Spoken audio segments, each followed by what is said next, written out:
Dear students, Assalamu alaikum. Today is 27th June 2020, Saturday, and I am your English teacher going to deliver a visual lecture for the essay My Aim and Grammar MCQs from Summer Vacation Homework. My lecture is for 10th boys and girls. Dear students, hope you are fine. If you have any problem and queries about the previous lectures, you may ask. As you know, students, we have started our summer vacation homework from the textbook as well as grammar and composition and completed the unit number 4 translation passages and verb MCQs in this week. I hope students you have prepared your translation passages very well. So let's move to the essay My Aim in Life, which is an outline essay. My aim, which means मेरा मकसद या मेरा इरादा, my ambition भी जो है वो हम इसे कहते हैं. आपकी ग्रामर एंड कंपोजिशन में आपको जो एसेस हैं उसके एंड पे कुछ आउटलाइन एसेस जो है वो नज़र आ रहे हैं. आउटलाइन एसे से मुराद ऐसे एसेस हैं जो कि प्रॉपर फॉर्म में आपको एक पैराग्राफ की फॉर्म में जो है वो नहीं दिए गए, बल्कि सिर्फ आउटलाइंस हैं, यानी इम्पॉर्टेंट पॉइंट्स हैं जो कि आप उन पे फोकस करते हुए एक पूरा ऐसे जो है वो लिख सकते हैं. आउटलाइन एसेस के हवाले से बहुत इम्पॉर्टेंट बात आपको मैं बताती जाऊँ कि आपके जितने भी एसेस हैं, ऐसे राइटिंग के हवाले से नो डाउट बहुत इम्पॉर्टेंट हैं. आपके पेपर में आपको पता है 15 मार्क्स के ये आते हैं, ये क्वेश्चन जो है वो ऐसे से रिलेटेड. इसके साथ साथ ये जो आउटलाइन वाले एसेस हैं इनमें से हम जो है वो सेलेक्टिवली 4 to 5 जो है वो सिर्फ प्रिपेयर करते हैं, जिनमें माय एम्बिशन, माय हॉबी वगैरह हैं, जो कि साथ साथ आपको मैं जो सिलेबस में बताती जाऊंगी.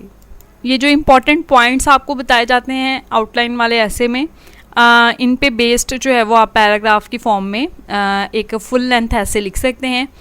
आपको मैं ये जो पॉइंट्स आपकी ग्रामर एंड कंपोजिशन पे हैं ये भी बता देती हूँ. इसके साथ साथ आप जो है वो किसी और हेल्पिंग बुक से भी प्रिपेयर कर सकते हैं, लाइक लर्नर्स है अगर, तो वो एक अच्छी उस पर जो है वो ऐसे की लेंथ है और वोकैबलरी भी उसमें अच्छी यूज़ की गई है.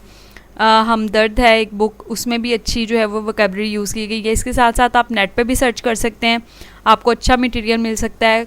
2 तरह के जो एसेज हैं मैंने आपके साथ आज के लेक्चर में शेयर किए हैं, उनको हम डिस्कस करेंगे. पहले आपके साथ जो है वो मैं ग्रामर एंड कंपोजिशन से अगर कोई स्टूडेंट इन पॉइंट्स को फॉलो करते हुए लिखना चाहे तो वो लिख सकता है. जैसा कि आपको पता है कि ऐसे लिखते हुए आपका जो फोकस है वो 3 जो है वो पॉइंट्स पे होती हैं, लाइक बिगनिंग, आपका जो ऐसे का बिगनिंग है, फिर आपका जो ऐसे राइटिंग में आप जो है वो मिडल पे फोकस करते हैं. इसके साथ साथ एंडिंग जो ऐसे की है वो भी बहुत इम्पॉर्टेंट है.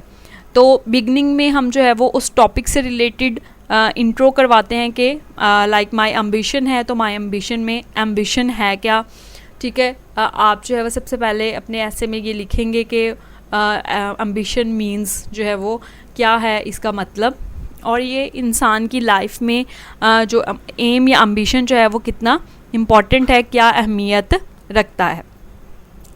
फिर उसके बाद जो है वो आपका क्या डिफरेंट जो लोग हैं उनके डिफरेंट एम्बिशंस होते हैं, एग्जांपल्स दे सकते हैं आप, ठीक है. लाइक किसी ने टीचर बनना है ये सोचा हुआ है, किसी ने जो है वो इंजीनियर बनना है, किसी ने डॉक्टर बनना है ये सोचा हुआ है, यानी डिफरेंट गोल्स हैं. और गोल्स या अचीवमेंट्स या एम्बिशंस के बगैर जो इंसान की ज़िंदगी है वो बिल्कुल ही बेमानी हो जाती है. ये चीज़ें आप जो है वो शुरू वाले पैराग्राफ में बताएंगे. फिर उसके बाद नेक्स्ट पैराग्राफ आपका जो है वो शुरू होगा जब, तो उसमें आप जो है वो आपका जो माय एम्बिशन यानी आपका अपना जो मकसद या इरादा ज़िंदगी में है उसके बारे में आप बात करेंगे. Like my ambition is to compete. इसमें आप देखें पहली लाइन आपकी लिखी हुई है कि progress, peace and prosperity are the outcomes of human ambitions, के तरक्की, जो अमन और खुशहाली है वो ह्यूमन एम्बिशंस के आउटकम्स हैं, यानी उसके रिज़ल्ट्स हैं जो कि हमें मिलते हैं.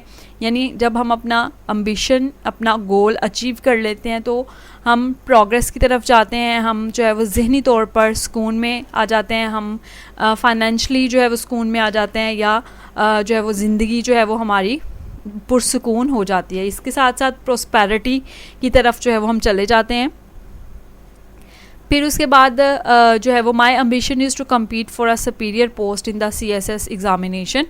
इसमें जो है वो एम्बिशन जो है कोई भी लाइक अगर आप जो है CSS एग्ज़ामिनेशन देने का जो है वो जिसे मुकाबले के इम्तिहानात कहते हैं उनके बारे में सोचते हैं, उसकी सुपीरियर जो एक पोस्ट है उसके बारे में, तो आप जो है वो उसके बारे में ऐसे लिख सकते हैं जिसमें बहुत ज़्यादा वैरायटी है। आप कोई सा भी ऐसे टॉपिक चूज़ करें, लाइक अगर आप टीचर का टॉपिक चूज़ करते हैं, आप जो है वो डॉक्टर का टॉपिक चूज़ करते हैं, उसमें आपकी अपनी पर्सनल जो है वो अचीवमेंट के साथ साथ जो ह्यूमन बींग्स हैं उनको सर्व करना भी आ जाता है। यानी कि अगर आप टीचर हैं तो आप अपनी सोसाइटी को, अपने इर्द गिर्द के लोगों को भी सर्व कर रहे हैं अपनी अर्निंग के साथ साथ, ठीक है। और डॉक्टर हैं तो ऑब्वियसली आप जो है वो अपनी अर्निंग के साथ साथ अपना पैसा कमाने के साथ साथ, शोहरत कमाने के साथ साथ लोगों की भी मदद कर रहे हैं, ठीक है। तो कोई सा भी ऐसा प्रोफेशन आप जब अपने माय एम्बिशन जो है वो ऐसे में लिखते हैं तो वो एक अच्छा इम्पैक्ट होता है